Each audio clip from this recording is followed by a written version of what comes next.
अस्सलामुअलैकुम। मैट्रिक्स इन बोर्ड का second chapter हम लोग स्टार्ट करने जा रहे हैं, प्रोफेशंस। ओके, सो प्रोफेशंस का क्या मतलब होता है?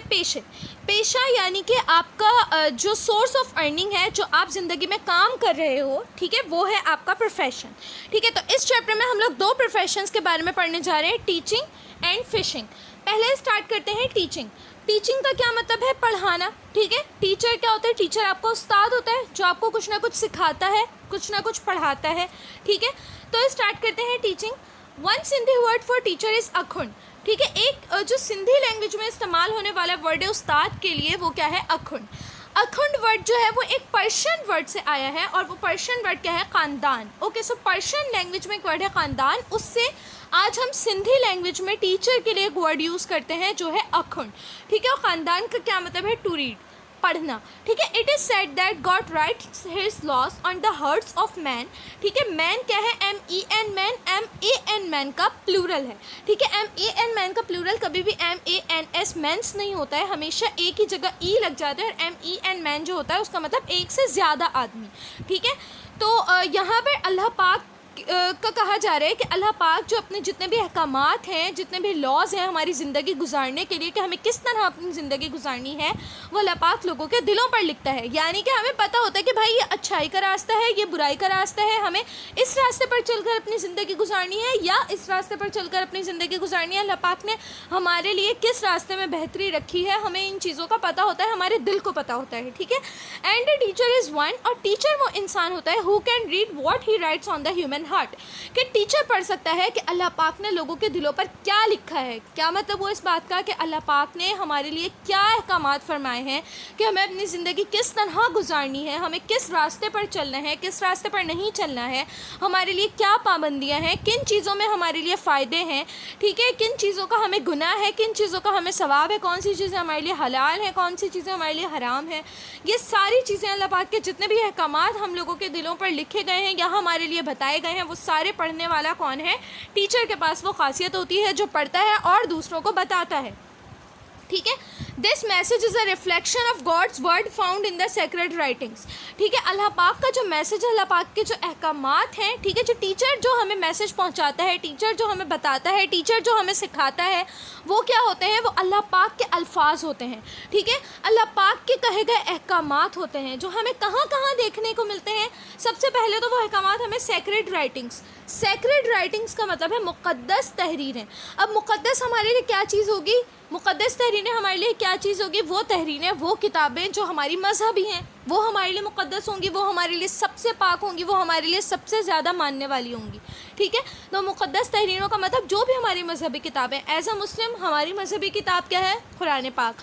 ठीक है, जो हिंदूज़ होंगे उनकी मज़हबी किताबें कुछ और होंगी, तो वो उनके लिए उनकी सेक्रेड राइटिंग्स होंगी। ठीक है, तो अल्लाह पाक के अहकामात एक तो हमें हमारी मुक़द्दस किताबों में देखने को मिलते हैं। ठीक है, as well as enshrined in the work of creation. साथ ही साथ अल्लाह पाक के अहकामात हमें कहाँ से देखने को मिलते हैं? वर्क ऑफ क्रिएशन का क्या मतलब है?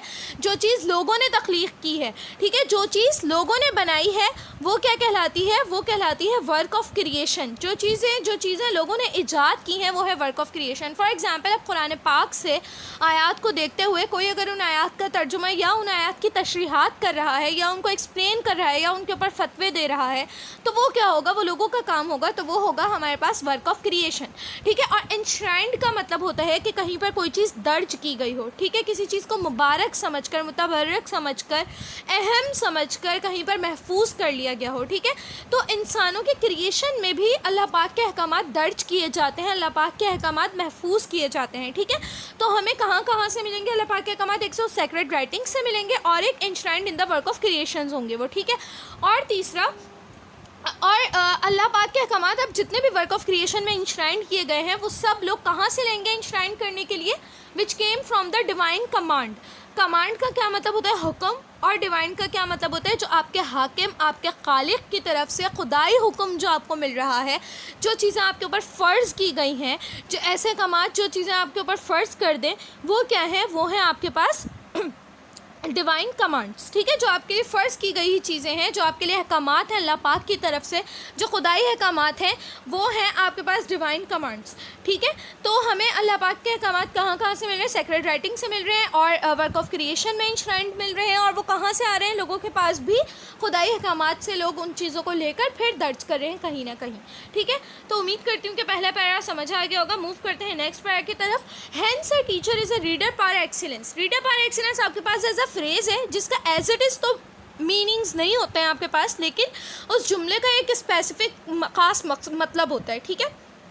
रीडर पार एक्सीलेंस का क्या मतलब है? सबसे अच्छा पढ़ने वाला या सबसे अच्छा बताने वाला या बहुत उम्दा, बहुत अच्छा कारी आप कह सकते हो, ठीक है, जो किसी चीज़ को समझे, किसी चीज़ को पढ़े और फिर दूसरों को बताए, ठीक है।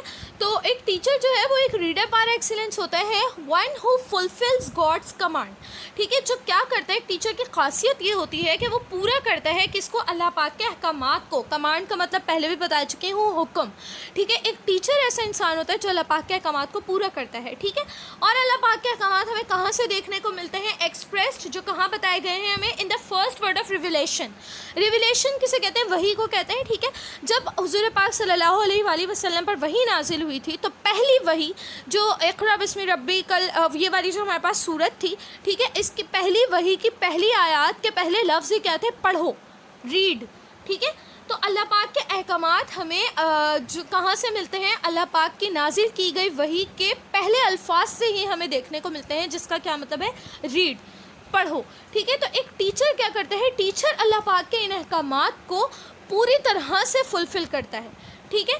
The teacher is one, teacher एक ऐसा इंसान होता है who knows how to read, जो जानता है कि किस तरह पढ़ना है अल्लाह पाक के बताए गए अल्फाज को या अल्लाह पाक के अहकामात को किस तरह पढ़ना है, ये एक टीचर बखूबी जानता है, ठीक है। अब अल्लाह पाक के अल्फाज कहाँ कहाँ से मिल सकते हैं? चाहे be it written on the human heart, चाहे वो इंसानों के दिलों पे उतार दिए गए हों, और द हॉली बुक, या चाहे वो मुक़द्दस किताबों में हो, और इन नेचर, या चाहे वो नेचर के ज़रिए, कुदरत की चीज़ों के ज़रिए हमें उनकी अक्कासी मिल रही हो। कुदरत की चीज़ें हमें अल्लाह पाक के अहकामात के बारे में या अल्लाह पाक की कुदरत के बारे में ही क्यों ना बता रही हूँ, ठीक है। इन तीनों जगहों में से कहीं से भी हमें अगर अल्लाह पाक के अहकामात के बारे में या अल्फाज के बारे में पता चल रहा है तो वहाँ से एक टीचर में काबिलियत होती है कि वो उनको समझ सके, पढ़कर समझ सके और समझा सके, ठीक है। Hence our own language possesses a word अखंड, यानी कि हमारी अपनी लैंग्वेज में एक वर्ड है अखंड, which is the best expression of a teachers status and dignity, जो बहुत अच्छे तरीके से एक्सप्रेस करता है, बताता है टीचर के स्टेटस और डिग्निटी को। स्टेटस और डिग्निटी का क्या मतलब है कि टीचर का जो प्रोफेशन है, टीचर की जो पोजीशन है इस माशरे में, टीचर की जो अहमियत है इस माशरे में, टीचर का डिग्निटी का मतलब टीचर का जो वक़ार है, एक उस्ताद की जो अज़मत है, एक उस्ताद की जो इज़्ज़त है, एक उस्ताद की जो अहमियत है, एक उस्ताद का क्या स्टेटस है, एक उस्ताद का क्या रुतबा है हमारे माशरे में, ये सब कुछ हमें जो है पता चलता है हमारी अपनी ही लैंग्वेज के वर्ड अखंड से, ठीक है। आगे मूव करते हैं। Such a high position requires that the teacher strive to be more and more worthy of it, ठीक है। ऐसे हाई पोजीशन, ऐसा ऊंचा रुतबा, ऐसा आला रुतबा, क्या इस रुतबे को किस चीज़ की रिक्वायरमेंट होती है? ये जो आला पोजीशन है, ये जो आला रुतबा है एक टीचर का हमारे माशरे में, इसको किस चीज़ की ज़रूरत होती है? इसको ज़रूरत होती है कि एक टीचर स्ट्राइव करे। स्ट्राइव करने का क्या मतलब होता है? कि मुसलसल कोशिश करता रहे, तगो-दो करता रहे, मेहनत करता रहे, रुके नहीं। ये ना बोले कि अच्छा मैंने इतना कुछ पढ़ लिया, मुझे ये सब कुछ आ गया, ठीक है मेरा काम ख़त्म है। नहीं, एक टीचर की बेस्ट क्वालिटी ये होती है कि अगर एक टीचर को इस माशरे में जितना आला मुकाम चाहिए, वो जितना आपका मुअज़्ज़िज़ टीचर है, मुअज़्ज़िज़ उस्ताद है, उसकी सबसे बड़ी जो क्वालिटी होगी जो उसके अंदर होनी चाहिए वो ये होनी चाहिए कि भाई एक टीचर स्ट्राइव करता रहे हमेशा, कभी भी अपने सीखने के फ़न को या कभी भी कुछ पढ़ने के फ़न को वो रोके ना, ठीक है। मुसलसल मेहनत में रहे, मुसलसल कोशिश में रहे कुछ नया सीखने का, ठीक है। Strive to be more and more worthy of it, ठीक है। वो हमेशा कोशिश करता रहे कि वो अपने आप को और भी ज़्यादा तैयार कर सके, अपने आप को और भी ज़्यादा काबिल बना सके, अपने आप को और भी ज़्यादा कीमती बना सके, ठीक है। This a teacher does by cultivating several personal and professional qualities, ठीक है। और ऐसा टीचर कैसे करता है? Bye cultivating. कल्टिवेटिंग का वैसे तो मतलब होता है कोई फसल काटना, ठीक है। लेकिन यहाँ पर कल्टीवेटिंग का जो मतलब है वो कोई क्वालिटी को डेवलप करने की सेंस में आया है। वैसे तो कल्टीवेशन का मतलब होता है काश्तकारी करना, फसल काटना वगैरह ना, लेकिन यहाँ पर कल्टीवेशन का मतलब यूज़ हुआ है परवरिश करने की सेंस में, ठीक है। जब आप कोई फसल बोते हो, ठीक है, आप मेहनत कर रहे हो, आपने फसल बोई है, ठीक है, लेकिन फिर जब आप उसको काटते हो तो आपको क्या मिलता है, आपको उसका फल मिलता है, ठीक है। तो यहाँ पर कल्टीवेटिंग का मतलब उस सेंस में यूज़ हो रहा है कि आपको फल मिल रहा है, ठीक है। आप क्या कर रहे हो, आपकी परवरिश हो रही है, आपकी क्वालिटीज़ की परवरिश हो रही है, ठीक है। ऐसे टीचर कैसे करते हैं, टीचर कैसे स्ट्राइव करता है, टीचर कैसे और ज़्यादा काबिल बनता है और ज़्यादा कीमती बनता है, जब वो कल्टीवेट करता है अपनी पर्सनल और प्रोफेशनल क्वालिटीज़ को, ठीक है। अपनी पर्सनैलिटी को भी वो कल्टीवेट करता है, अपनी पर्सनैलिटी की भी वो परवरिश करता है और साथ ही साथ अपनी प्रोफेशनल क्वालिटीज़ की भी वो परवरिश करता है, ठीक है। आगे मूव करते हैं। This explains why people in the east have always had a very high regard for teachers, revering them as holy, ठीक है। तो इससे हमें पता चलता है, ये सारी चीज़ें हमें एक्सप्लेन करती हैं कि क्यों ईस्ट में, ईस्ट यानी कि ईस्ट हमारे तमाम ममालिक हो गए, पाकिस्तान, इंडिया वगैरह, ठीक है, और जो अमेरिकन साइड के कंट्रीज़ हैं वो सारे वेस्टर्न कंट्रीज़ माने जाते हैं, ठीक है। तो हम लोग ईस्ट हैं, ठीक है। ये सारी चीज़ें हमें बताती हैं कि क्यों ईस्ट में, ईस्टर्न ममालिक में, ईस्टर्न कंट्रीज़ में लोग जो है उनके पास, उनकी have always a very high regard for teacher. अच्छा, यहाँ पर रिगार्ड का क्या मतलब है? रिगार्ड का मतलब है बहुत ज़्यादा इज्जत और एहतराम के काबिल, बहुत ज़्यादा तस्लीम किया जाना, ठीक है। तो इन सारी चीज़ों से हमें ये पता चलता है कि ईस्टर्न ममालिक में क्यों लोग टीचर्स को इतना ज़्यादा तस्लीम करते हैं, इतना ज़्यादा मानते हैं, इतनी ज़्यादा इज्जत करते हैं, इतना ज़्यादा एहतराम करते हैं, ठीक है। रेवरिंग दैम एज होली, होली का मतलब मैं पहले भी बता चुकी हूँ, मुक़द्दस, ठीक है। बहुत आपकी जो मजहबी चीज़ें होती हैं आपकी मुक़द्दस होती हैं, बिल्कुल उतना ही लोग टीचर्स को मुक़द्दस या होली मानते हैं, ठीक है। रेवरिंग का क्या मतलब है? यहाँ पर रेवरिंग का मतलब है आपका ताज़ीम करना, जैसे किसी का बहुत ज़्यादा अदब करना, बहुत ज़्यादा एहतराम करना, इन द सेंस जैसे हिंदू किसी को पूजते हैं ना, बिल्कुल उस सेंस में आप इसको ले सकते हो, ठीक है, कि किसी को इस लेवल तक के आप किसी का अदब और एहतराम कर रहे हो, ठीक है। ईस्टर्न ममालिक में एक टीचर को इस तरह लिया जाता है कि उसकी इतनी अहमियत दी जाती है, उसका इतना अदब और एहतराम किया जाता है कि उसे तकरीबन एज अ होली माना जाता है, ठीक है। अच्छा, आगे मूव करते हैं। The first and most important quality of a teacher is that, जो पहली और सबसे इंपॉर्टेंट क्वालिटी है एक टीचर की वो ये है, ठीक है, that he or she loves and appreciates the profession. सबसे पहले तो भाई वो क्या करे कि अपने प्रोफेशन से प्यार करे, ठीक है, अपने प्रोफेशन से सबसे ज़्यादा मोहब्बत करें और अपने प्रोफेशन को अप्रिशिएट करें, हमेशा अपने प्रोफेशन की अहमियत रखें, हमेशा अपनी नज़र में भी और दूसरों की नज़र में भी। जब आप खुद किसी चीज़ से मोहब्बत करते हो, किसी चीज़ की अहमियत रखते हो, तो दूसरों को भी उस चीज़ को मानना पड़ता है, ठीक है। तो किसी चीज़ को, एक टीचर का क्या काम है कि अपने प्रोफेशन को वो खुद अप्रिशिएट करते हैं, ठीक है, अपने प्रोफेशन को वो खुद सबसे अच्छा मानते हैं और दूसरों से मनवाते भी हैं, उसकी खुद तारीफ़ करते हैं, यानी कि उसको खुद सबसे ज़्यादा अहमियत देते हैं अपने प्रोफेशन को, ठीक है। फिर आगे he must prefer the welfare and progress of the students, ठीक है। उसके बाद सबसे पहले तो भाई वो अपने प्रोफेशन से प्यार करे और उसे अहमियत दे। दूसरी चीज़ क्या, वो मस्ट प्रिफेयर, ठीक है। ही मस्ट प्रिफेयर का मतलब क्या होता है? प्रिफेयर का मतलब होता है कि किसी चीज़ को सबसे पहली अहमियत देना, ठीक है, किसी चीज़ को ख़ास अहमियत देना, ठीक है। वो क्या प्रिफेयर करे? Welfare and progress of students, students के वेलफेयर और प्रोग्रेस। ओके, सो वेलफेयर और प्रोग्रेस हमारे पास क्या है? प्रोग्रेस का मतलब तो सबको पता है, किसी चीज़ का तरक्की करना, किसी चीज़ की नशोनुमा, ये चीज़ तो प्रोग्रेस होती है, ठीक है। और वेलफेयर का क्या मतलब है? वेलफेयर का मतलब है फ़ायदा, फलाह, बेहतरी, ठीक है। तो एक टीचर का क्या काम होता है कि भाई वो प्रिफेयर करे, वो अहमियत दे एक स्टूडेंट की प्रोग्रेस को, एक स्टूडेंट की कामयाबी को, एक स्टूडेंट की तरक्की और नशोनुमा को, और साथ ही साथ उसकी फलाह व बहबूद यानी कि उसकी बेहतरी को, ठीक है। आगे मूव करते हैं। And keep their interest in the first place, ठीक है। और वो स्टूडेंट का जो भी इंटरेस्ट है, ठीक है, उसे सबसे पहले माने, मतलब ये नहीं कि सिर्फ अपनी मर्जी के स्टूडेंट के ऊपर थोपता जाए, ठीक है। स्टूडेंट का जो इंटरेस्ट है उसे भी, स्टूडेंट की बातों को भी समझे, सुने, समझे, उसे अहमियत दे और फिर उसके मुताबिक देखे कि अब उसे आगे क्या फ़ैसला लेना है, ठीक है। आगे मूव करते हैं। He or she has an awe and respect for the human beings, ठीक है। और फिर उसके बाद सबसे पहले तो अपने पेशे से मोहब्बत होनी चाहिए, दूसरा स्टूडेंट की भलाई के बारे में सोचे, और तीसरा वो इंसानों की इज्जत करे। ऑ and respect for human beings. Of and respect का क्या मतलब है? वो ह्यूमन बींग्स का रिस्पेक्ट का क्या मतलब है? एहतराम करे, ठीक है। और ऑ एंड रिस्पेक्ट को अगर मैं एक साथ देखूंगी तो इसका मतलब होगा खौफ और एहतराम दोनों चीज़ों का होना, ठीक है। वो ह्यूमन बींग्स को एडमायर करे, वो ह्यूमन बींग्स को मुतासिर करे, वो साथ ही साथ उसमें ह्यूमन बींग्स का इंसानों का खौफ भी हो। यानी कि ऐसा ना हो कि भाई वो सिर्फ अपने आप को ही सब कुछ मान रहे हैं, वो दूसरों को सबको बहुत मतलब अपने आप से कमतर समझ रहे हैं, ऐसा ना हो। वो तमाम ह्यूमन बींग्स को इक्वल रिस्पेक्ट दे, तमाम ह्यूमन बींग्स के हक़ मारने से, हुकूक़ मारने से, उनकी तज़लील करने से, उनको जलील करने से खौफ महसूस करे, ठीक है। ये ह्यूमन बींग्स के हुकूक़ के बारे में यहाँ पर आ गया है, ठीक है। He or she deals with since God's law is inscribed upon their hearts, ठीक है। साथ ही साथ वो डील करे किस चीज़ से? गॉड्स लॉ, यानी कि अल्लाह पाक के जितने भी अहकामात हैं उनको भी अच्छे तरीके से पूरा करे, उनसे भी अच्छे तरीके से डील करे, ठीक है। और वो जो गॉड्स लॉ होंगे वो इंस्क्राइब्ड होंगे उन उस्तादों के दिलों पर। इंस्क्राइब्ड का क्या मतलब है? इंस्क्राइब्ड का मतलब है कि कोई चीज़ लिखी गई है, कोई चीज़ जिस तरह से लिख दी गई है, कुंदा कर दी गई है, एक तरह से आप कह सकते हो। खैर इतनी मुश्किल उर्दू ना देखो, मतलब कोई चीज़ लिख दी गई है, ठीक है। तो अल्लाह पाक के जो अहकामात होते हैं सबसे पहले तो एक टीचर के दिल पर बहुत अच्छे तरीके से लिखे हुए होते हैं, ठीक है। तो वो उनको भी उनको भी अपने लिए एज़ अ रोल रखें, एज़ अ रोल मॉडल रखें कि हमें इन सारी चीज़ों को पूरा करना है, हमें इन सारी चीज़ों को अपनी ज़िंदगी में एक अहमियत रखनी है, इन सारी चीज़ों की हमें इन्हीं के मुताबिक, इन्हीं अहकामात के मुताबिक अपनी ज़िंदगी गुजारनी है और इन्हीं अहकामात को लोगों तक पहुँचाना है, ठीक है। आगे मूव करें। The teachers speak of the wonders of nature with reverence since they have come into being by divine decree, ठीक है।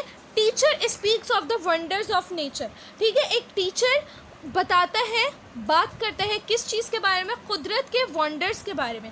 वंडर्स का क्या मतलब है? वंडर्स का मतलब है हैरत कुन, ताज्जुब वाली चीज़ें, सारी हैरत ज़दा चीज़ें जिनके ऊपर आपको हैरत हो, जो कुदरत के मुआज़े हों, ठीक है। कुदरत के जितने भी मुआज़े हैं, जितने भी मुआज़ात हैं, जितने भी कुदरत की हैरान कर देने वाली चीज़ें कि जिनको सोच कर के अल्लाह पाक ने ये चीज़ें बनाई कैसी हैं, ये चीज़ें काम किस तरह कर रही हैं, आपकी हैरत दंग रह जाए, ठीक है। एक टीचर का काम होता है कि वो उन चीज़ों के बारे में आपको आगाह करे, वो उन चीज़ों के बारे में आपसे बात करे, आपसे डिस्कस करे, ठीक है।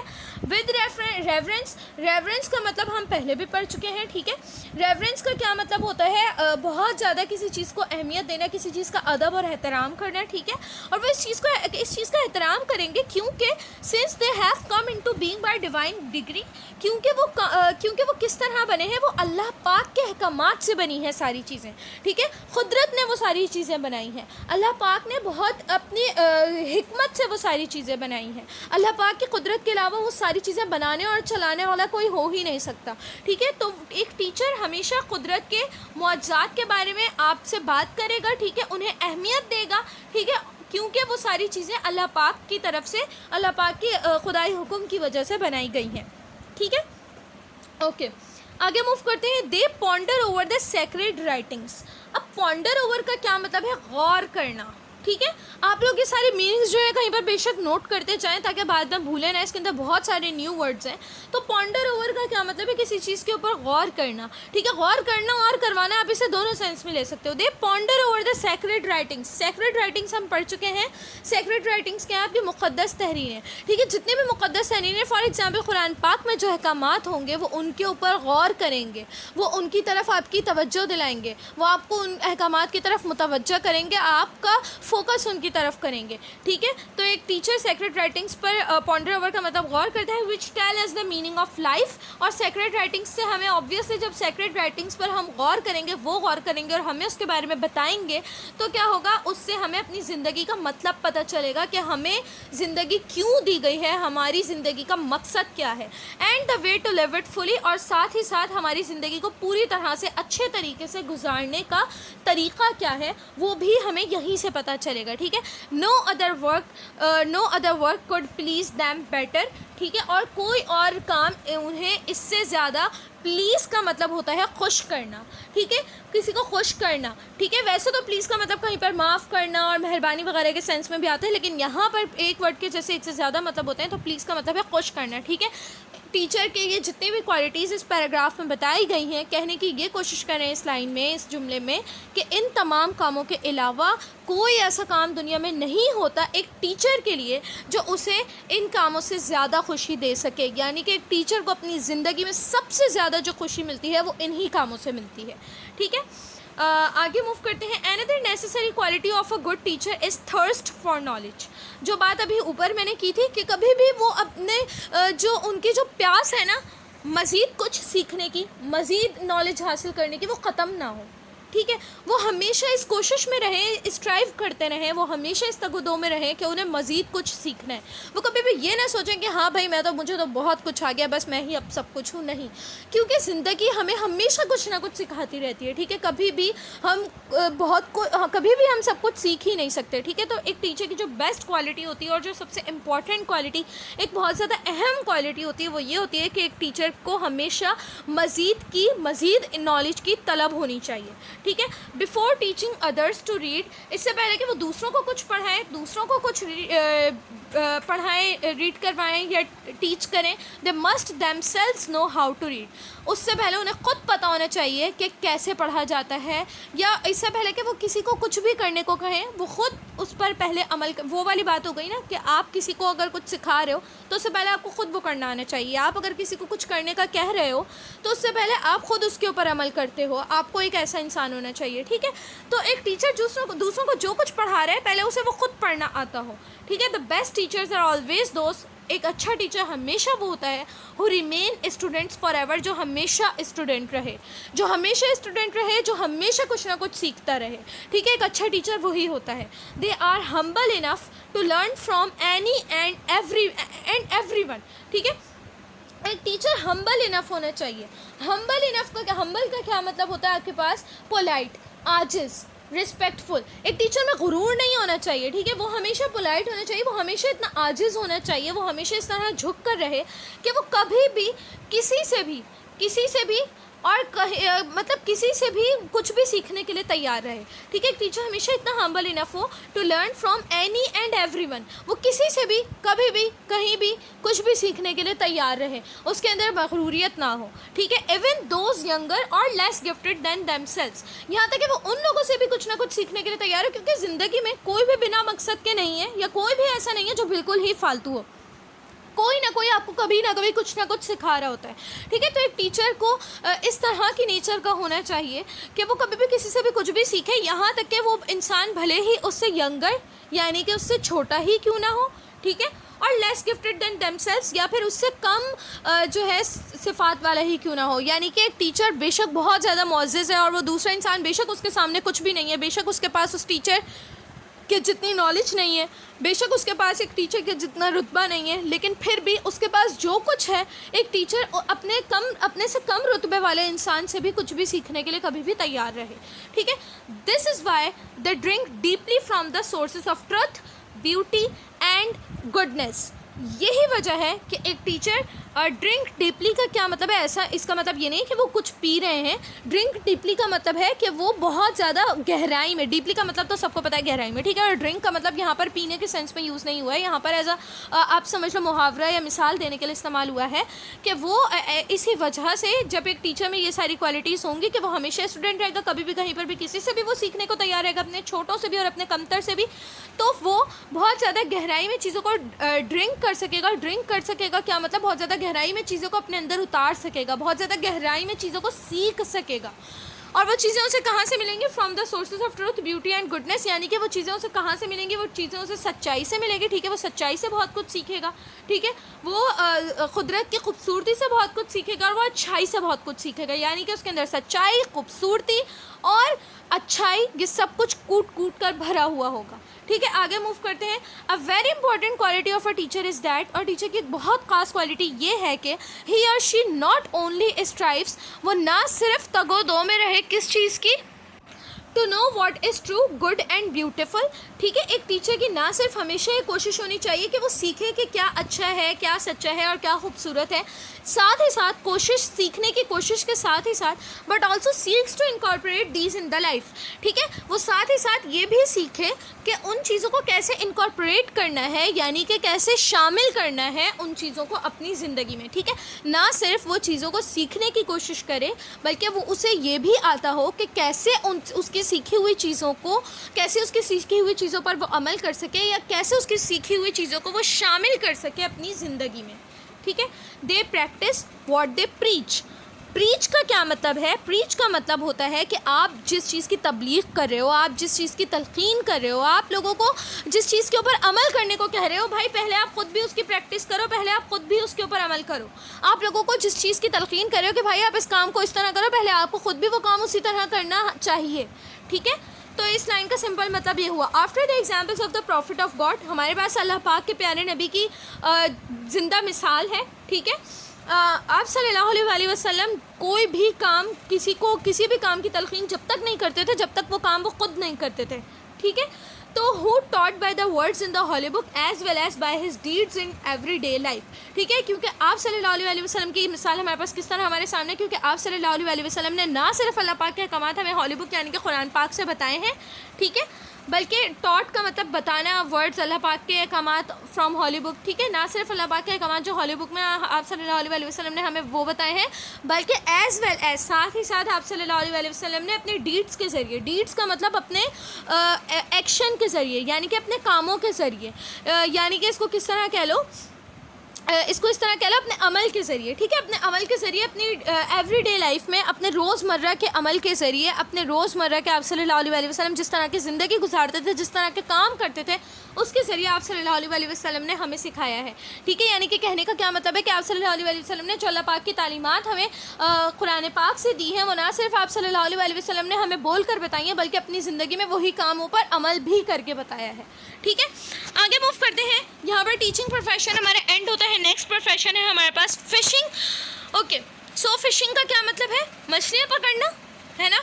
Fishing, about 3/4 of our earth is covered with water. हमारी ज़मीन का जो 3/4 हिस्सा है, यानी कि अगर मैं अपनी ज़मीन के 4 हिस्से करूँ, ठीक है, तो उसमें से जो टोटल 3 हिस्से हैं मेरी ज़मीन के, वो पूरे के पूरे किससे कवर्ड हैं? पानी से कवर्ड हैं। यानी कि जो ज़मीनी हिस्सा है ना, वो सिर्फ़ और सिर्फ एक हिस्सा है 4 में से। अगर मैं पूरी ज़मीन के 4 हिस्से करूँ तो उसमें से सिर्फ एक हिस्से के ऊपर आपकी ज़मीन है, बाकी के पूरे 3 हिस्से क्या हैं? पानी है। ठीक है, the rivers and oceans of the world are full of fishes. ठीक है, हमारी दुनिया के जितने भी रिवर्स हैं, जितने भी दरिया हैं और जितने भी ओशंस हैं, जितने भी बड़े बड़े समंदर हैं, ठीक है, जितने भी बहर हैं, बहर का मतलब जितने भी बड़े बड़े समंदर हैं, ठीक है, तो रिवर्स और ओशंस वो सारे किससे भरे हुए हैं? फिशेस से, मछलियों से भरे हुए हैं। ठीक है, these fishes are an important source of our food. और वो फिशेस हमारे खाने का एक बहुत अहम ज़रिया है। And millions of people are engaged in catching fish. और मिलियंस की तादाद में लोग इंगेज हैं, यानी कि मसरूफ़ हैं अपनी ज़िंदगियों में। मिलियंस की तादाद में लोग क्या काम करते हैं, उनका पेशा क्या है?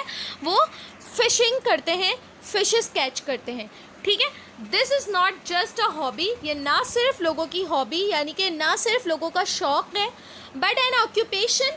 साथ ही साथ ये हॉबी का क्या मतलब होता है? हॉबी का मतलब होता है, जैसे आप समझ रहे, शौक़, मशगला। ठीक है, ना सिर्फ लोगों का मशगला है, बल्कि साथ ही साथ ये ऑक्यूपेशन भी है, यानी कि लोगों का, आप समझ लो, पेशा, कारोबार। ठीक है, लोगों का कारोबार भी है। ठीक है, and a flourishing trade. Flourishing trade का क्या मतलब है? फ्लोरिशिंग ट्रेड का मतलब है तरक्की पाता हुआ।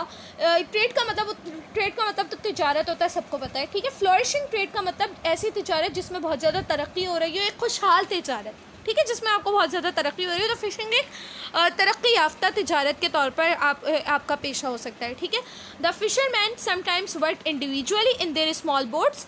कभी कभार तो अपनी छोटी छोटी कश्तियों में फिशरमैन जो है, कभी कभार क्या करते हैं, फिशरमैन अपनी छोटी छोटी कश्तियों में इंडिविजुअली, यानी कि अकेले खुद ही फिशिंग कर रहे होते हैं।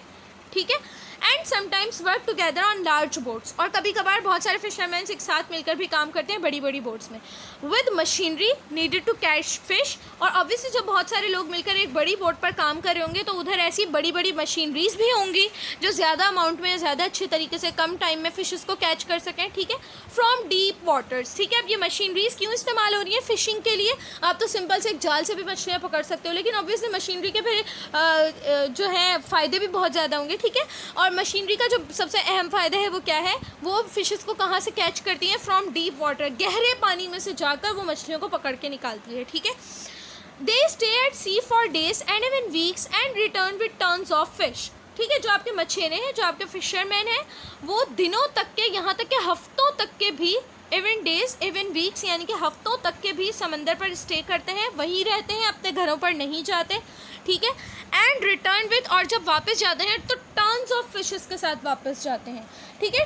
टन्स का क्या मतलब है? टन्स का मतलब आप इस तरह से समझो, इसके अंदर हज़ारों पॉन्ड्स होते हैं, ठीक है, यानी कि बहुत बड़े अमाउंट में, बहुत ज़्यादा वेट होता है टर्न का। किलो वगैरह इतने छोटे छोटे अमाउंट में नहीं होता, टर्न का मतलब बहुत ज़्यादा वेट होता है, ठीक है। बहुत ज़्यादा अमाउंट में फ़िशेस के साथ वो वापस लौटते हैं, बहुत ज़्यादा दिन या बहुत ज़्यादा हफ्ते वो समंदर पर ही क़याम करते हैं, घरों को वापस नहीं जाते, और जब वापस जाते हैं तो बहुत ज़्यादा अमाउंट में मछली लेकर अपने साथ जाते हैं, ठीक है। These ships have proper arrangements for storing the fish, ठीक है। अब ऐसे शिप्स जहाँ पर आप हफ्तों रह रहे हो तो ऑब्वियसली वहाँ पर इंतज़ाम भी तो अच्छा होना चाहिए ना, वरना पकड़ी हुई मछलियाँ तो इतने दिनों में ख़राब हो जाएं, ठीक है। तो ऐसे शिप्स में प्रॉपर अरेंजमेंट होता है, प्रॉपर इंतज़ाम होता है मछलियों को स्टोर करने का, so that catch is not spoiled. Spoiled का मतलब, कैच का मतलब जो चीज़ आपने कैच की है, और स्पॉइल्ड का मतलब ख़राब हो जाना, ठीक है, ख़राब हो जाना, ठीक है, उसके अंदर मतलब कोई भी ख़राबी आ जाना, ठीक है। तो इसकी वजह से क्या होता है, आपकी जो मछलियाँ होती हैं उसके ऊपर ऐसी प्रॉपर, मछलियाँ कह रही हूँ, आपकी जो कश्तियाँ होती हैं उसके ऊपर, उसके अंदर ऐसी प्रॉपर अरेंजमेंट होती है कि जब आप इतने टाइम तक के वहाँ पर फिशरमैन स्टे करते हैं तो उनकी जो कैच होती है, यानी कि उनकी जो फिशेज़ होती हैं जो उन्होंने कैच की होती हैं, वो ख़राब नहीं होती मार्केट में पहुँचने से पहले, ठीक है, मार्केट में पहुँचने तक के वो सेफ़ रहती हैं। The fishermen of Pakistan also engage in both kinds of fishing, inland or water और fresh water fishing, ठीक है। जो पाकिस्तान के फिशरमैन हैं वो दोनों तरह की फ़िशिंग्स में मसरूफ़ हैं, वो दोनों तरह की फ़िशिंग्स करते हैं। कौन कौन सी? इनलैंड और फ्रेश वाटर फ़िशिंग, ठीक है। एक फ़िशिंग क्या है? एक फ़िशिंग है इनलैंड और फ्रेश वाटर फ़िशिंग, ठीक है। ये एक ही वर्ड है, ठीक है, दोनों का मतलब एक ही है। फ्रेश वाटर फ़िशिंग को ही आप इनलैंड फ़िशिंग कह रहे हो, और इनलैंड फ़िशिंग को ही आप फ्रेश वाटर फ़िशिंग कह रहे हो, ठीक है। अब फ्रेश वाटर फ़िशिंग क्या है? जो समंदर से दूर, अंदर ममालिक में, अंदरूनी जगहों से, अंदरूनी पानी से, जो है बड़े बड़े समंदरों से दूर, आपके मुल्क के अंदर ही जो छोटी मोटी जगहों पर जो पानी मौजूद है, ठीक है, और समंदर के, बड़े बड़े समंदरों के साहिलों से दूर, ठीक है, जब आप फ्रेश वाटर, यानी कि जैसे कि आप समझ सकते हो इसके अंदर जैसे कि आपके पास इसमें लेक्स हो गए, ठीक है, आपके दरिया, पॉन्ड्स वगैरह, रिवर्स वगैरह, ये जो चीज़ें हो गई ना, जो बड़े बड़े समंदरों या ओशंस के या सीज़ के साहिल से दूर, आपके समंदर के, आपके मुल्क के अंदर की हुदूद में जो पानी मौजूद है, आपके दरिया, आपके रिवर्स, लेक्स वगैरह, ठीक है, उनसे जो आप मछलियाँ पकड़ रहे हो वो है फ्रेश वाटर, ठीक है। तो वो कहलाएगी फ्रेश वाटर फ़िशिंग कहलाएगी। उसे इनलैंड फ़िशिंग क्यों कह रहे हैं? क्योंकि वो आपके मुल्क के अंदर के हिस्से से आपने फ़िशिंग की है, ठीक है। अच्छा जी, सेम उसके साथ साथ कहाँ से फ़िशिंग कर रहे हैं पाकिस्तान के लोग? सी और मरीन फ़िशिंग। मरीन का मतलब क्या होता है? नमकीन पानी की, ठीक है, और नमकीन पानी आपके पास कहाँ होता है? बड़े बड़े समंदरों में होता है, ठीक है। तो उसे आप कह रहे हो सी और मरीन फ़िशिंग, यानी कि देखो फ्रेश वाटर फ़िशिंग में तो समंदरों से दूर दूर आपने छोटी मोटी जगहों से, तालाब वगैरह, दरिया वगैरह, इन पानियों से जो आपने फ़िशिंग की वो थी फ्रेश वाटर या इनलैंड फ़िशिंग, ठीक है। अब अगर छोटी छोटी चीज़ों को छोड़कर, दरिया, नदी वगैरह, इन छोटी छोटी चीज़ों को छोड़कर अगर आप बड़े समंदर पर जा रहे हो, ठीक है, और वहाँ से आप फ़िशिंग कर रहे हो, तो वो कहलाएगी सी फ़िशिंग। और उसे मरीन फ़िशिंग इसलिए कह रहे हैं क्योंकि समुद्री पानी हमेशा नमकीन होता है, इसलिए उसे हम मरीन फ़िशिंग कह रहे हैं, ठीक है। अच्छा जी, fresh water fish are caught from rivers streams, देखो आगे बताया हुआ भी है, ठीक है। फ्रेश वाटर फ़िश आपको कहाँ से मिल रही है? फ्रेश वाटर फ़िश आपको रिवर्स से, स्ट्रीम से, कैनाल से, लेक से और पॉन्ड से मिल रही है, ठीक है। अच्छा जी, अब कुछ लोगों को इसमें बहुत ज़्यादा कन्फ्यूजन है कि भाई ये इतने सारे लफ्ज़ हैं, इनका मतलब क्या है? तो देखो, रिवर्स का मतलब तो सबको पता है, रिवर्स का क्या मतलब होता है? दरिया, ठीक है। अच्छा जी, स्ट्रीम का क्या मतलब होता है? स्ट्रीम का मतलब होता है नहरें, जो चश्मे बह रहे होते हैं, जो नहरें निकल रही होती हैं, जो नेचुरली निकलती हैं ज़मीन के अंदर से, जो चश्मे फूटते हैं, ठीक है, पहाड़ों से जो नहरें बह रही होती हैं, वो कहलाती हैं स्ट्रीम्स, ठीक है। फिर कैनाल्स, कैनाल्स क्या होते हैं? कैनाल्स ऐसे ट्यूब्स होते हैं या फिर कैनाल्स आर्टिफिशियल बनाए जाते हैं पानी को खेतों में पहुंचाने के लिए, ठीक है। फिर उसके बाद लेक्स। लेक्स आपके पास क्या है? लेक्स कहते हैं झील को, ठीक है। झील क्या है? झील एक बहुत बड़ी जगह है, ठीक है। बहुत बड़ी जगह होती है जहाँ पर पानी पानी होता है और इसके आसपास ज़मीन भी होती है, ठीक है। उसके बाद क्या है हमारे पास? पॉन्ड्स। पॉन्ड्स का भी मतलब रिवर्स की तरह सब जानते हैं, जैसे रिवर्स दरिया थे वैसे ही पॉन्ड्स क्या होते हैं? तालाब हो गया या कोई छोटा मोटा लेक हो गया या कोई छोटा मोटा हौज़ हो गया, ठीक है। या खड़े हुए अब देखो, पॉन्ड की एक ख़ास बात ये होती है कि पॉन्ड का पानी, पॉन्ड जो एक छोटी सी जगह होती है, एक छोटा सा तालाब या हौज़ होता है कि उसका पानी जो है कहीं बह नहीं रहा होता, ठीक है, क्योंकि वो छोटी सी जगह होती है, ठीक है। लेकिन तालाब को कोई ये ना समझे कि हम खुद बना सकते हैं, भाई नहीं। तालाब जो है वो हमेशा कुदरती बने हुए होते हैं, ठीक है। कुदरती जो इंसानों ने ना बनाया, कुदरती अगर कहीं पर कोई पानी ठहरा हुआ है, ठीक है, और वो पानी बह नहीं रहा है, ठीक है, और वो छोटी मोटी कोई जगह है, कोई हौज़ है कोई, तो उसे हम क्या कहेंगे? उस तालाब को हम कहेंगे पॉन्ड, ठीक है। तो ये मेन डिफरेंस है river, stream, canals, lakes and ponds पे। उम्मीद करती हूँ कि क्लियर हो गया होगा, वरना ये सारे वर्ड्स बच्चे मिक्स कर देते हैं, ठीक है। आगे मूव करते हैं। This is done with nets of various sizes, ठीक है। फिशिंग किस तरह की जाती है? फिशिंग के लिए आप नेट यूज़ करते हो, ठीक है, आप जाल यूज़ करते हो, ठीक है, और वो जाल डिफरेंट साइजेस का होता है। वेरियस का मतलब डिफरेंट, मुख्तलिफ साइजेस का होता है, छोटे बड़े, इसमें हर साइज़ के जाल मौजूद होते हैं। These fishermen sometimes need no boats at all, कभी कभार तो इन फिशरमैन्स को बिल्कुल किसी बोट की ज़रूरत ही नहीं पड़ती। The fish caught from fresh water are usually small but tastier, जो फिश आप फ्रेश वाटर से जाकर पकड़ोगे, यानी कि जो फिश आप इनलैंड वाटर से, यानी कि मुल्क के अंदर अंदर रिवर, स्ट्रीम, कैनाल्स, लेक्स और पॉन्ड से पकड़ोगे, वो जो फिशेस होंगी वो बेशक होंगी तो छोटी, लेकिन टेस्टियर होंगी, बहुत ज़्यादा टेस्टी होंगी। They are sold locally as well as send to the nearby towns, इन्हें लोकली सोल्ड किया जाता है, यानी कि बेचा जाता है। लोकली यानी कि जिस इलाके में आपने पकड़ी आप उन फिशेस को उन्हीं इलाकों में भी बेच सकते हो, ठीक है। लोकली का मतलब ये हुआ कि जहाँ से पकड़ी है ना, वो करीब करीब आप उधर ही उसी इलाके में बेच दो, या तो फिर as well as send to the nearby towns, या तो फिर करीब के जितने भी टाउन्स हैं, ठीक है, करीब के जितने भी इलाके हैं, जितने भी शहर वगैरह हैं, आप उन्हें उधर जाकर भी बेच सकते हो, ठीक है। आगे मूव करते हैं। अब फ्रेश वाटर फिशिंग के बारे में हम लोगों ने पढ़ लिया, ठीक है। आगे मूव करते हैं। सेकंड लास्ट पैराग्राफ है इस चैप्टर का, marine fishing. Marine fishing is done in the Arabian sea along the coast. Coast क्या होता है? कोस्ट आप कहते हो समंदर के साहिल को, ठीक है। समंदर का जो किनारा है ना आपका, वो आपका कहलाएगा कोस्ट, ठीक है। अरेबियन सी हम लोग जानते हैं, पाकिस्तान में जो एक बड़ा ओशन लगता है वो है अरेबियन सी, ठीक है। पाकिस्तान के सिंध के नीचे वाले हिस्से में हमारे पास अरेबियन सी, हम लोग वर्ल्ड मैप पर बहुत बचपन में बहुत ज़्यादा बनाया है पीएसटी में, ठीक है। तो अरेबियन सी का तो सभी को पता होगा, ठीक है। अरेबियन सी के साहिल पर जाकर, अरेबियन सी के किनारे पर जाकर आप जो फिशिंग करते हो वो मरीन फिशिंग होती है, ठीक है। अच्छा, जिसके बाद इन फिशिंग सीजन में boats of all sizes go out, ठीक है। तमाम साइज़ की बोट्स चली जाती हैं, फ़िशिंग के पर्पज़ के लिए यूज़ हो जाती हैं, ठीक है। छोटी बड़ी तमाम बोट्स इस्तेमाल की जाती हैं, ठीक है। Face the dangers of the sea, और ऑब्वियसली समंदर इतना बड़ा है, इवन अरेबियन सी तो पूरा पाकिस्तान में है भी नहीं, पाकिस्तान में तो उसका ज़रा सा हिस्सा है सिर्फ, आप तो उसके साहिल पर जाकर फिशिंग करें, और अरेबियन सी सोचो कितना बड़ा है, ठीक है। वो एक बहुत बड़ा ओशन है, बहुत सारे ममालिक को वो टच कर रहा है, ठीक है। तो वहाँ पर वो अब कितनी ख़तरनाक जगह है, वो कोई छोटा मोटा दरिया या नदी या झील वगैरह नहीं है, ठीक है। तो वहाँ पर डेंजर भी बहुत ज़्यादा है, ठीक है। समंदर के डेंजर्स को वो तमाम बोट्स फेस करती हैं और ख़तरों को, ठीक है, और वहाँ पर जाकर फिशेस कैच की जाती हैं, ठीक है। Sometimes the weather turns rough without any warning, कभी कभार तो ऐसा होता है ना कि आप पहले से मौसम का हाल पता लगा लेते हो, लेकिन कभी कभार ऐसा होता है कि मौसम का हाल आपने पता लगाया, सब कुछ बिल्कुल सेट है, लेकिन वहाँ पर अचानक से कोई भी आपके मौसम में तब्दीली आ गई है, अचानक से बारिश हो रही है, अचानक से जो है आपके पास तूफ़ान आ रहा है, ठीक है, अचानक से आपके पास जो है कोई भी इस तरह की सिचुएशन हो गई है, ठीक है। तो बिना मतलब पहले से आपको जिस चीज़ की खबर भी ना हो, अचानक से आपका वेदर जो है, आपका मौसम जो है वो तब्दील भी हो सकता है, ठीक है। These boats are then at the mercy of the storms against which they are quite helpless, ठीक है।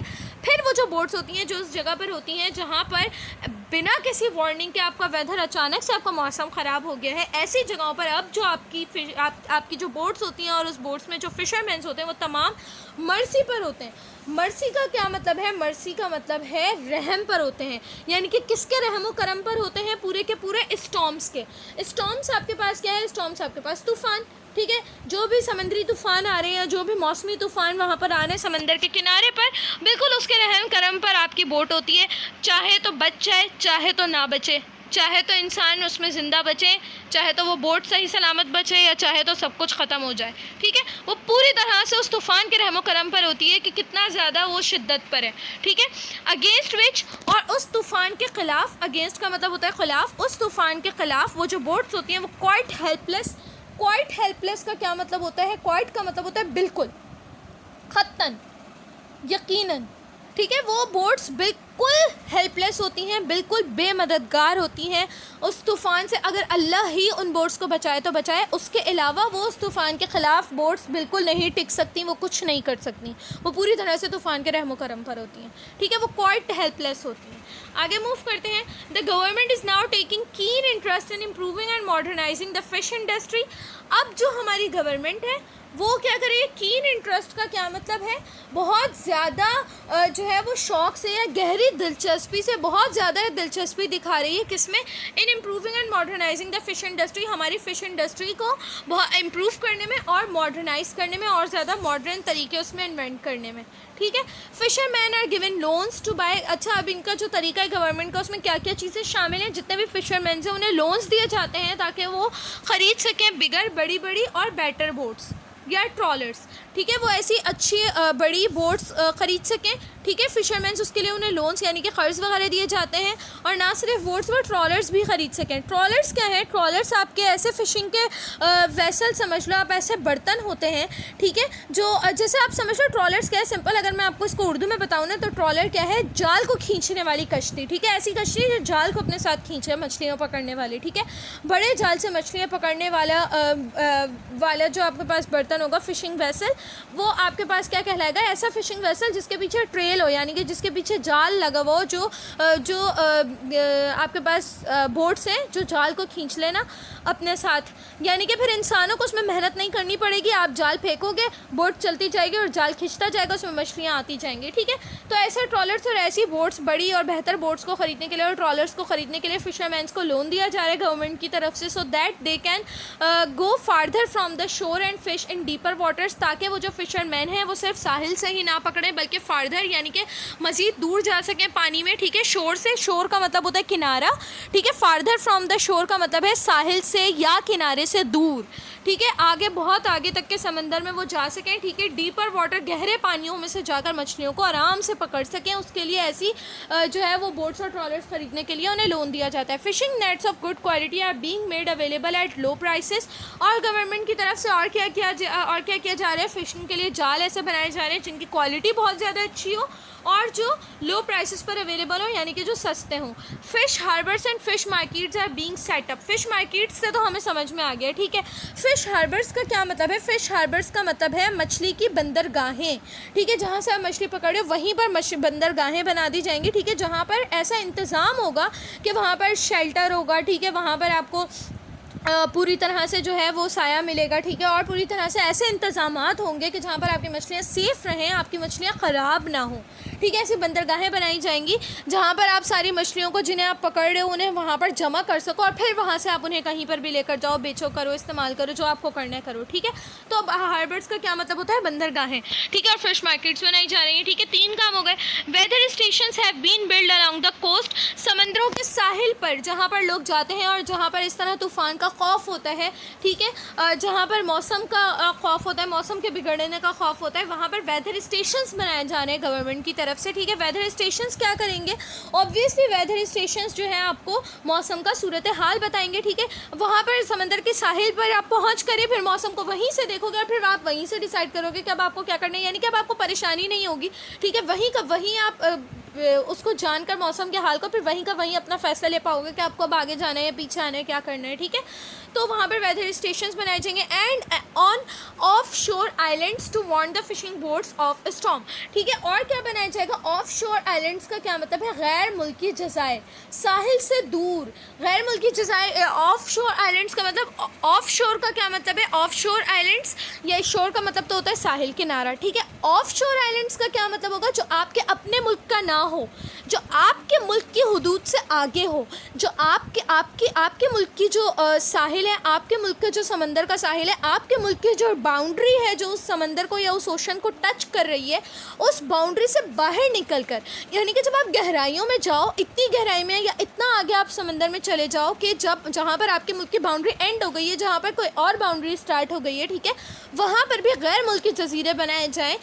जजीरे क्या होते हैं? जजीरे समंदर के बीचों बीच जो ज़मीनी टुकड़े होते हैं वो जजीरे होते हैं, ठीक है, तो वहाँ पर ऐसे जजीरे बनाए जाएँ गैर मुल्की, या वहाँ पर ऐसे साहिल बनाए जाएँ जहाँ पर आपको मतलब अगर कोई तूफ़ान का इस तरह का मसला हो जाए तो आप वहाँ पर अपनी सेफ्टी रख सको, आपको वहाँ पर उनसे आगाह किया जा सके, ठीक है, आपकी वहाँ पर मदद की जा सके ताकि फ़िशिंग बोट्स को स्टॉर्म से वार्न किया जा सके, ठीक है, और उनकी सेफ्टी के लिए बनाए जाते हैं, ठीक है।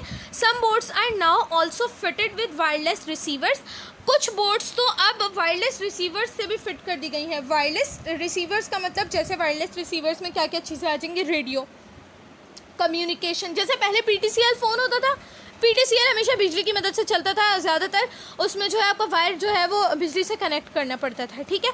अच्छा जी, लेकिन अब जो मोबाइल फ़ोन्स हैं वो तो बिल्कुल वायरलेस है, उसका कोई वायर कहीं से कनेक्ट नहीं करना पड़ता है, वो खुद ही चल रहा होता है, ठीक है। तो इस तरह की तमाम चीज़ें, इस तरह की तमाम कम्युनिकेशन के राब्ते के ज़रिए, राब्ते की तमाम चीज़ें, जैसे आपके पास इलेक्ट्रोमैग्नेटिक वेव सिस्टम हो गया, या आपके पास रेडियो वगैरह हो गया, ठीक है, जिसके लिए आपको वायर सिस्टम या इलेक्ट्रिसिटी की ज़रूरत नहीं है और उसके बगैर भी आपका एक जगह से दूसरी जगह राब्ता हो सके, ठीक है। तो ऐसे वायरलेस सिस्टम्स फिट किए जा रहे हैं आपकी बोट्स में। और साथ ही साथ fisheries training institute, fisheries training institute यानी कि फ़िशिंग के लिए ट्रेनिंग इंस्टीट्यूट्स बनाए जा रहे हैं, ठीक है। एंड फिशरीज़ टेक्नोलॉजिकल लेबॉर्ट्री, ठीक है, और उनकी टेक्नोलॉजीज़ यानी कि ऐसी टेक्नोलॉजीज़ जो आपको फ़िशिंग में हेल्प करें, ऐसी मशीनरीज़, ऐसी तमाम टेक्नोलॉजीज़, यानी कि जैसे कि बेस्ट एग्जांपल अभी हमने वायरलेस सिस्टम के बारे में पढ़ा है, ठीक है, एक बेस्ट टेक्नोलॉजी है, ठीक है, ताकि आप रब्ता कर सको, सूरत हाल से कहीं पर आगाह कर सको, अगर कहीं पर ख़तरा है आप मदद मांग सको, ठीक है। तो ऐसी टेक्नोलॉजीज़ और उन टेक्नोलॉजीज़ के लिए लेबॉर्ट्रीज़ वगैरह भी बनाई जा रही हैं, have also been established at Karachi, ठीक है। Several by products are obtained from fish, आप फिश से बहुत सारे बाय प्रोडक्ट्स भी हासिल करते हो, ठीक है। बाय प्रोडक्ट्स का क्या मतलब होता है? जो अहम आपकी चीज़ है उसके अलावा अगर आपको कोई दूसरी चीज़ एक्स्ट्रा मिल रही है जो आपके काम आ रही है, ठीक है, जिस मकसद के लिए, जिस चीज़ को हासिल करने के लिए आप नहीं गए हो, जिस चीज़ को हासिल करने के लिए आप गए हो, उसके साथ साथ अगर आपको दूसरी कोई चीज़ एक्स्ट्रा मिल रही है जो आपके काम आ रही है तो वो कहलाती है बाय प्रोडक्ट, ठीक है। फिशेस से हमें बहुत सारे बाय प्रोडक्ट मिलते हैं, जैसे फॉर एग्जांपल आपको फिशेस से ग्लू मिलती है, ठीक है, साथ ही साथ आपको फिशेस से मैन्योर मिलता है। मैन्योर का मतलब खाद आपकी मज़ीद फसलें उगाने में काम आएगा, ठीक है। और साथ साथ आपको फिशेस से फिश लिवर ऑयल मिलता है, उसके बहुत सारे फ़ायदे होते हैं, बहुत सारी जगहों पर आप लोगों ने देखा होगा फिश लिवर ऑयल यूज़ हो रहा होता है, ठीक है। हम इंसान बहुत सारी चीज़ों के लिए यूज़ कर रहे होते हैं मछलियों के तेल को, ठीक है। Fishing is one of our most important industries, fishing हमारी बहुत इंपॉर्टेंट इंडस्ट्री है, यानी कि फ़िशिंग से बहुत लोगों का कारोबार चल रहा है, बहुत लोग इससे तिजारत कर रहे हैं, बहुत लोगों की रोज़ी रोटी इससे चल रही है, ठीक है। But chemical waste and oil thrown in the rivers and the sea are causing damage to the fresh water and marine life। लेकिन इस फिशिंग की वजह से जो आपके केमिकल वेस्ट या आपके जो वेस्ट प्रोडक्ट्स हैं, ठीक है, फिशेस का जो वेस्ट है, ठीक है, या तो फिर जो फिशेस का ऑयल जो थ्रो किया जाता है, ठीक है। अब देखो फॉर एग्जांपल अगर फिशेस से ग्लू और मैन्योर और लिवर ऑयल वगैरह हासिल किया जा रहा है, ठीक है, तो इसको बनाने के लिए इंडस्ट्रीज़ में कुछ ना कुछ वेस्ट प्रोडक्ट भी प्रोड्यूस होगा, ठीक है। अब वो जो वेस्ट है केमिकल्स के फॉर्म में, या तो फिर उसका जो ऑयल है, अगर उस ऑयल को रिवर्स में या सी में थ्रो कर दिया जाए, फेंक दिया जाए, अगर वो बहकर वहाँ तक किसी भी सूरत हाल में अगर वो समंदर या रिवर्स तक के पहुँच रहा है तो वो नुकसान पहुँचाएगा, डैमेज कॉज करेगा फ्रेश वाटर या मरीन लाइफ, किसी भी तरह की लाइफ। और फ्रेश वाटर या मरीन लाइफ का मतलब फ्रेश वाटर में यानी कि दरिया, लेक्स वगैरह, इनमें जो ज़िंदगियां हैं, जो मछलियां हैं, मज़ीद जो जितनी भी ज़िंदगी हैं, सिर्फ मछलियाँ ही नहीं, मछलियों के अलावा भी समंदर में कितनी सारी ज़िंदगियां होती हैं, ठीक है, उनको या तो फिर मरीन लाइफ, चाहे वो समंदर में या ओशंस और सीज़ में ही रहने वाली ज़िंदगियाँ क्यों ना हो, उनको बहुत ज़्यादा नुकसान पहुँचाएंगी, ठीक है। तो यहाँ पर हमारा ये वाला चैप्टर होता है एंड। उम्मीद करती हूँ मैंने बहुत अच्छे तरीके से एक एक चीज़ का मतलब समझाने की कोशिश की है। बाकी मैं उम्मीद करती हूँ कि चैप्टर अच्छे तरीके से क्लियर हो गया होगा। बाकी अगर इसमें कोई भी वर्ड ऐसा लगता है, कोई भी लाइन ऐसी लगती है जिसमें आपको कोई कन्फ्यूजन है या जो आपको मुश्किल लग रही है, तो मुझसे पूछ लेना, मैं उसे दोबारा से बता दूँगी। बाकी इंशाल्लाह मिलेंगे नेक्स्ट चैप्टर के साथ नेक्स्ट लेक्चर में। दुआओं में याद रखिएगा। अल्लाह हाफ़िज़।